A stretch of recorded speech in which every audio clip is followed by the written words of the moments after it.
Hey kids, it's Papa. Are you ready to explore the Bible? All right.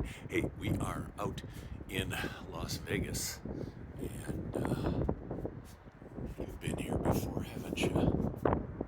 Anyway, yeah, this is our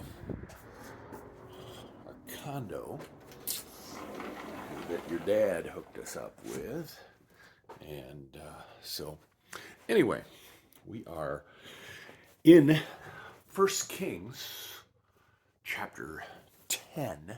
Turn there with me, if you will. First Kings chapter 10. And we're going to take a look at a story that kind of runs throughout the Old Testament a little bit today. And it's about some people called the Rechabites. So, 1 Kings chapter 10, jump down to verse 15. Now remember, Jehu was the new king up in the northern kingdom, Israel, and he was cleaning things up. I mean, he had killed uh, all of the seed of Ahab and Jezebel, and he was basically obeying the Lord and fulfilling prophecy.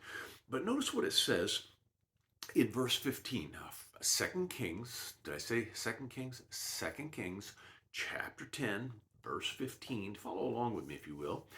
And when he was departed thence, okay, from, taking care of Ahab and his people, when he departed thence, he lighted on Jehonadab. Now, Jehonadab was a descendant of the Rechabites. Notice Jonahab, the son of Rechab. Now, keep in mind, Rechab actually lived 300 years earlier. Okay, and this is something they do in the Bible. They will sometimes say that, someone was the son of so and so, when actually that so and so was their great great grandfather. Okay, but because he was the famous one, they would say, oh, yes, I'm a son of, and that's why Jesus Christ is known as the son of David. Okay, David lived a long time before Jesus was actually born in Bethlehem. But uh, Jesus was known as the son of David. So, um, but anyway, so he comes with Jonadab, and notice it says that he departed thence and he lighted on Jehonadab, the son of Rechab, coming to meet him. Okay, apparently Rechab was coming to meet him. Notice he says, and he saluted him and said unto him, is thy heart right with my heart? Is thine heart right as my heart is with thy heart? And Jehonadab answered, it is. And if it be, give me thine hand. And he gave him his hand, and he took him up into the chariot.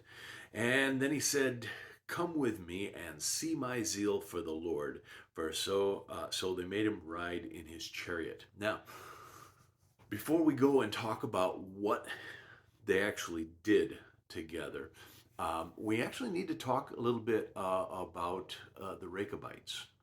300 years earlier, Rechab had said to his sons, he said, for you and for all of your descendants and all of their descendants from time immemorial, I want you to do something different.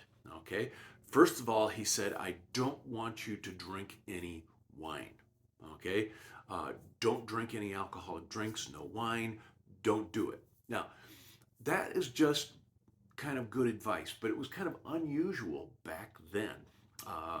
Back then, the water wasn't always good, and so sometimes they would drink wine that was just lightly fermented, and we don't need to do that nowadays. We've got all kinds of great things to drink and purified water, and so you should never drink any alcoholic beverages unless it's a medicine like NyQuil or something like that.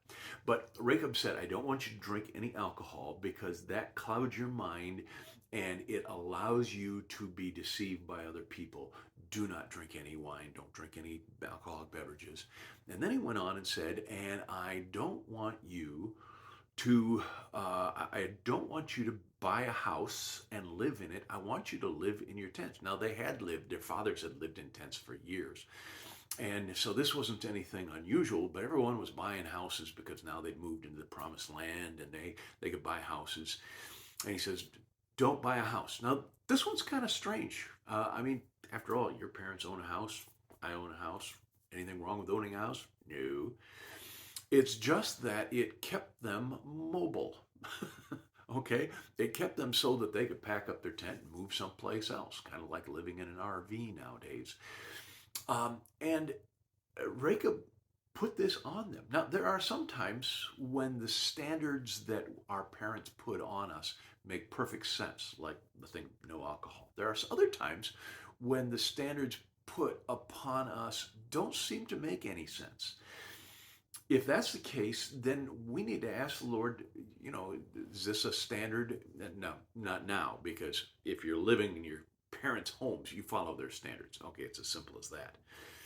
But when you get old enough to move out, you may need to establish and say, wait a minute here, what are going to be my standards? What are going to be the things that I hold to be right and wrong based upon the Word of God?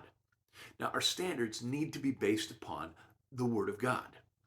Okay, because anything else changes. Anything else is going to change according to culture and people's opinions and time and TV and internet. All these things are going to change things. But the Word of God never changes. And so there is a definite right and a definite wrong. But then there are also times when there are standards that we put in place simply to keep us away from danger. Okay? And there's nothing wrong with that. But we need to understand that those aren't necessarily biblical standards.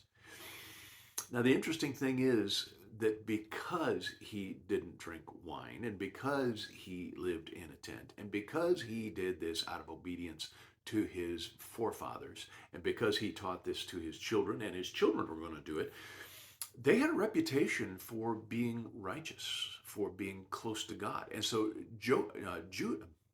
uh, Jehu, the king now, was looking for someone that he could trust, someone who was indeed spiritual, someone who followed the Lord.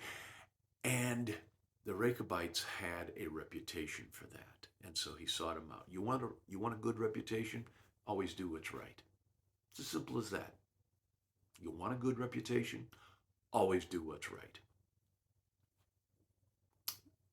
Well, we find that years later, it was after this happened. Now we're going to kind of get ahead of ourselves a little bit. But Jeremiah, the prophet, called for the Rechabites, and he had them all sitting around the table. And then he put out wine, and he said, "Here, let's have some wine."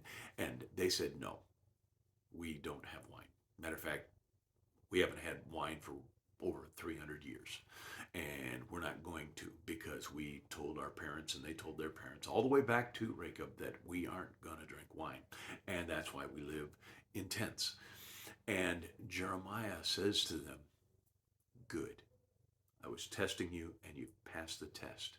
Now, because you have been obedient, I am going to tell you why you're living in tents all of these years. Because now the enemy is coming in and they are going to destroy Israel. And you, because you live in tents and you don't own property, you can move and you can stay away from the wrath that is to come." And all of the Rechabites simply moved, and God spared their lives because they had, for years, simply obeyed the standards that were put upon them, and they simply obeyed. Now, there are sometimes when we know exactly why we have the standard and it's a good one. And there's sometimes when our parents put a standard upon us and we don't understand it and we don't like it. And yet, they're there for our protection. And so if your parents tell you, "Hey, don't do that. Don't ever do that," then you know what? Don't ever do it. It's simple. You want a good reputation? Always do what's right. And if your parents put a standard on you, whether you understand it or not, just obey. Just do what you're told. All right? Hey, love you guys. See you. Bye.